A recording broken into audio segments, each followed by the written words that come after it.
Hello students. हमने अपनी last class में ब्रायोफाइट्स के कुछ जनरल कैरेक्टर्स डिस्कस किए थे, ठीक है।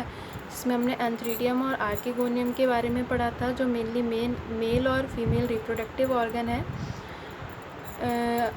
अब हम पढ़ लेते हैं कि जो ब्रायोफाइट्स के मेंबर्स हैं उनमें फर्टिलाइजेशन किस टाइप से होता है। अगर हम फर्टिलाइजेशन की बात करें तो फर्टिलाइजेशन के लिए सबसे पहले ज़रूरी जो आवश्यक चीज़ है वो क्या है, वाटर, ठीक है। हम जान लेते हैं कि ब्रायोफाइट्स के मेंबर्स में फर्टिलाइजेशन कैसे कैसे होता है। अगर हम बात करें एंथ्रीडियम की, तो एंथ्रीडियम में क्या होगा, फेवरेबल कंडीशन आने पे वाटर एब्जॉर्प्शन होगा, जिसके कारण यहाँ पर जो जैकेट लेयर प्रेजेंट होगी उसका क्या हो जाएगा, जिलेटिनाइजेशन हो जाएगा, ठीक है।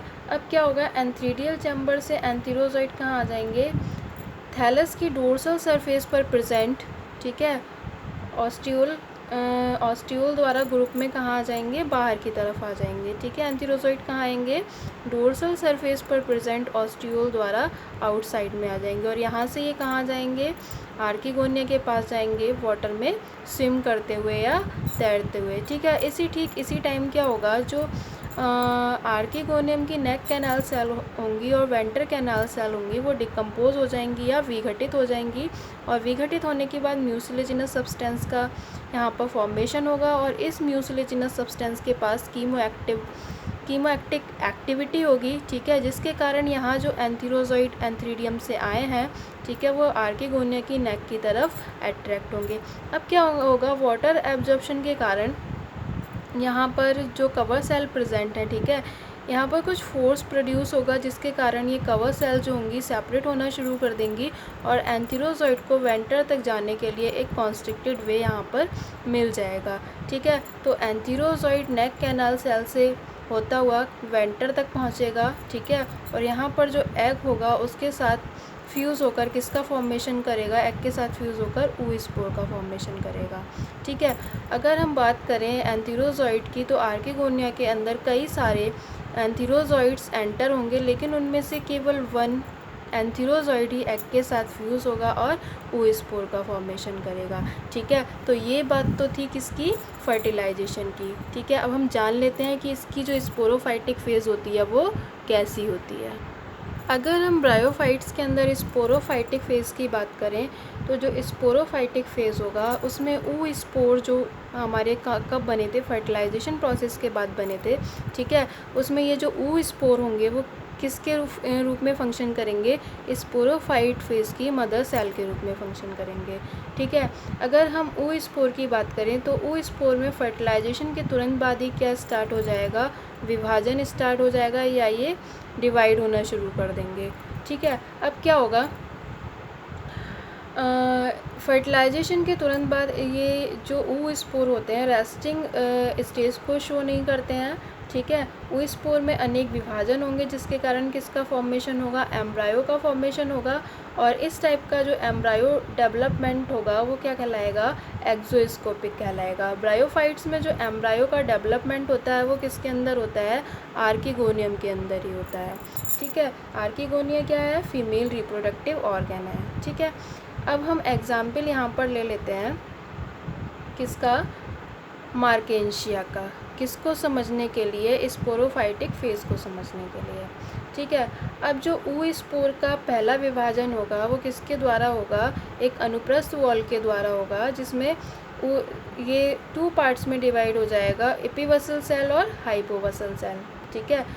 2 सेल्स का यहाँ पर फॉर्मेशन हो जाएगा, एपीवसल सेल का और हाइपोवसल सेल्स का, जो आउटर साइड, ठीक है। अब जो सेकंड विभाजन होगा, ठीक है, वो कहाँ पर होगा, समकोण पर होगा, ठीक है, और इसके कारण क्या होगा, एक क्वाड्रेंट एम्ब्रायो का फॉर्मेशन होगा, किसका फॉर्मेशन हो गया, क्वाड्रेंट एम्ब्रायो का। अब इसमें जो अपर एपीवसल सेल होंगी, ठीक है, जो अपर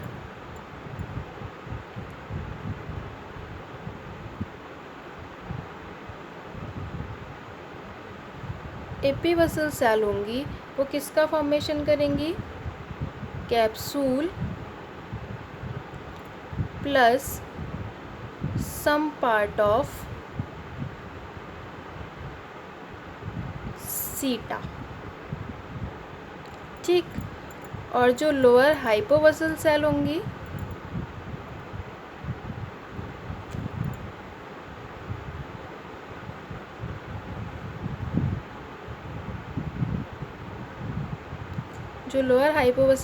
वो किसका फॉर्मेशन करेंगी, जो शेष बचा हुआ पार्ट है सीटा का प्लस फुट। ठीक है, जो बचा हुआ शेष सीटा का पार्ट है उसका फॉर्मेशन करेंगी और फुट का फॉर्मेशन करेंगी। ठीक है, अगर हम स्पोरोफाइट की बात करें तो ब्रायोफाइट्स का जो स्पोरोफाइट होता है वो 3 पार्ट्स में डिफरेंशिएटेड होता है। ठीक है, फुट, सीटा और कैप्सूल। ठीक है, किस में डिफरेंशिएटेड होता है, फुट, सीटा और कैप्सूल में। ठीक है, अगर हम बात करें कुछ मेंबर्स की, कुछ मेंबर्स में तो ये तीनों चीज़ें प्रेजेंट होंगी, लेकिन कुछ में क्या होगा, ओनली किसी में सीटा प्रेजेंट होगा, किसी में फुट और सीटा अब्सेंट होंगे और किसी में केवल सीटा अब्सेंट होगा। जैसे एग्जाम्पल ले लिया रिक्शिया का, तो इसमें क्या होगा, सीटा और फुट दोनों अब्सेंट रहेंगे। ठीक है, अगला एग्जाम्पल ले लेते हैं हम कॉर्सिनिया का। किसका एग्जाम्पल ले लिया हमने, कॉर्सिनिया का। ठीक है, इसमें क्या होगा, सिर्फ सीटा अब्सेंट रहेगा, फुट और कैप्सूल प्रेजेंट होगा। ठीक है, इतनी बात समझ में आई। अब कैप्सूल में क्या होगा, ये जो पार्ट आप देख रहे हैं कैप्सूल है, यहाँ पर बहुत सारे स्पोर्स आपको दिखाई दे रहे होंगे। इन स्पोर्स का जो फॉर्मेशन हुआ है वो किसके द्वारा हुआ है, स्पोरोजिनस सेल्स के द्वारा हुआ है। इन स्पोरोजिनस सेल्स का क्या हुआ, मेयोसिस डिवीज़न हुआ, इन्होंने मियोस्पोर का फॉर्मेशन किया, मियोसिस द्वारा मियोस्पोर का फॉर्मेशन हुआ।